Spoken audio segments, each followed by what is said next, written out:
Sa golf, naging matagumpay ang pagdaraos ng 10th Golf for Kidney Care sa Taguig City kahapon ng umaga. Inorganisa ng Kidney Foundation of the Philippines sa tulong ng Philippine Navy Golf Club, mahigit 100 golf enthusiast ang nakisaya at nakigulo sa one-day charity event na may layuning suportahan ang gastusin sa pagpapagamot ng mga maralitang kidney patients. Ito ang tinutukan ni Cristabel De Leon at narito ang kanyang report. Maagang dumagsa ang mga Filipino and foreign participants sa charity golf tournament ng Kidney Foundation of the Philippines sa Philippine Navy Golf Club sa Taguig City. Bandang alas 7 ng Miyerkules ng umaga, nagsimula ang hatawan sa 10th Golf for Kidney Care na may layuning makalikom ng sapat na pondo para matulungan ang mga less fortunate na kidney patients sa gastusin sa pagpapagamot. Ito'y bukod pa sa pagpapakalat ng impormasyon para maiwasan ang pagkakaroon ng sakit sa bato.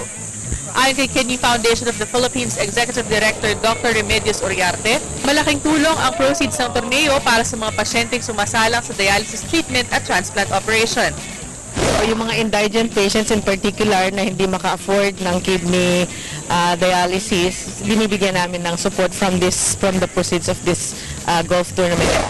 Sa panig naman ni Kidney Foundation of the Philippines President Renato Ermita, ipagpapatuloy nila ang pagdaraos ng mga charity events para maisakatuparan ang kanilang misyon na mapababa ang bilang ng mga kidney patients.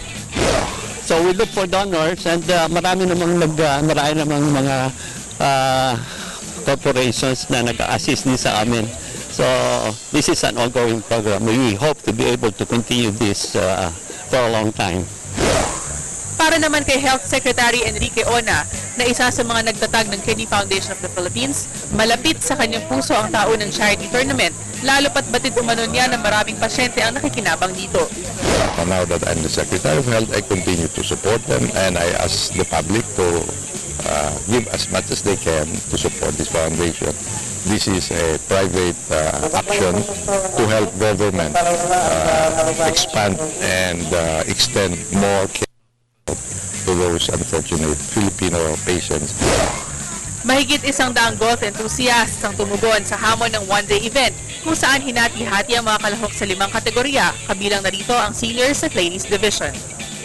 Para sa Good Morning Boss, Cristabel De Leon, PTV Sports.